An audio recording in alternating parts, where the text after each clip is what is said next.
Hey, what's going on guys? It's Blocky here, and this is going to be a bit of a different video, obviously, as you can see from the title.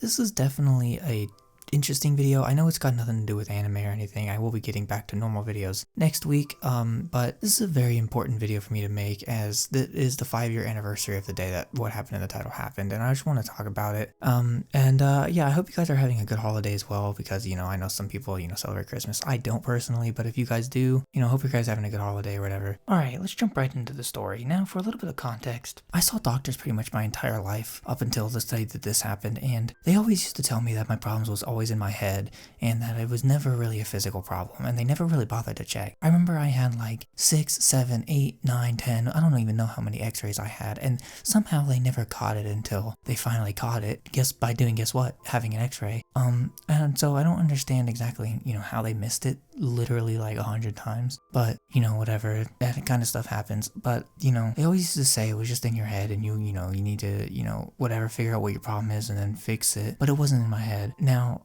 so to let you guys know for a second, I was born with an extra big colon, and my colon did not work. And so because of that, I always used to, crap my pants a lot. Like, I'm not ashamed to admit that I crapped my pants until I was 15 years old. Like, look, it happens, whatever. But that was all because of this problem, and they always used to just say it was in my head, and they never bothered trying to fix it or figure out what the problem was until finally we found a doctor who would.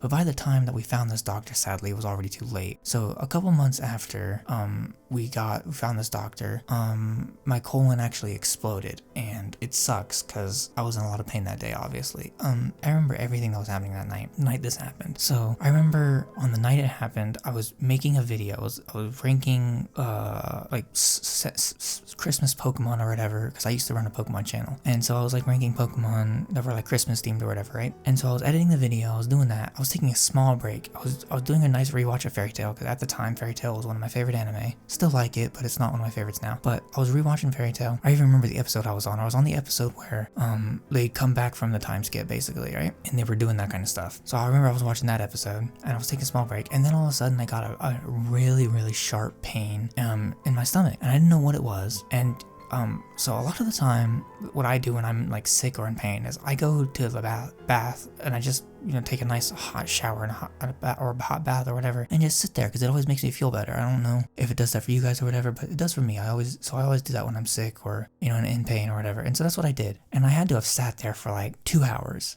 And then finally, I couldn't handle it anymore. It hurt too much. So I called it to my mom, and, I asked her for some pain medicine. And for a little bit of context, I never asked for pain medicine. Like, I have a high pain tolerance, so pain medicine I usually never take. Like, when I have a headache, I'm just like, I sit it out, whatever. It doesn't really bother me. So, that's how my mom knew there was a problem. And so she took me to the ER. And the problem with the ER is, so they usually ask you the question, how much is your pain level, right? On a scale of 1 to 10. And I told them an 11, because it really was an 11. It hurt so damn bad. But they must have thought I was joking or whatever, because I had to sit in the waiting room for it had to be like 6 hours. We got there at like midnight, and it was like, the sun was literally rising by the time I got back into the back. And I'm not gonna lie to you guys, I was literally dead. I mean, they literally killed me in the waiting room, because they just would not send me back. They must have thought I was sleeping or something, but nope. So thankfully they resuscitated me, and then we figured out, that my colon had exploded back there. And so this is gonna get a little disgusting, but literally there was shit and blood all in my body just going in there, and that's basically what caused all the pain, right? So we eventually had to go all the way to the hospital, to the regular hospital, and get emergency surgery. And I was in the hospital for like 9 days. I couldn't eat anything, I could barely walk. It sucked so bad. And after the surgery, they had left my wound open instead of closing it, because I don't remember what they said exactly. They wanted to like let it heal better or something like that. I don't remember exactly what it was, but they had left the wound open either way, and so it hurt way more than it probably would have before. And the thing afterwards is, so after the surgery, during the recovery time, obviously I was recovering, so I wasn't in a lot of pain, but also, I don't know if any of you guys have ever had a friggin' like bag, like a colonoscopy bag or whatever, but that sucks.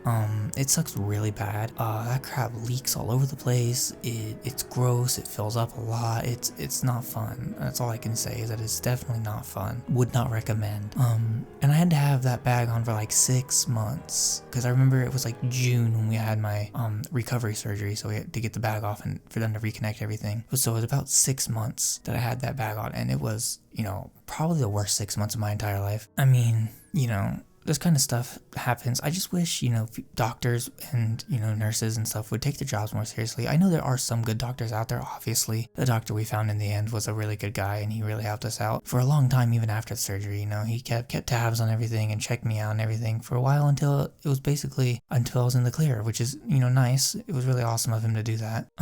But yeah, it shouldn't have taken 15 years to find a good doctor to fix this problem. And yeah, I hope nobody else ever has to go through what I went through, because it was not fun.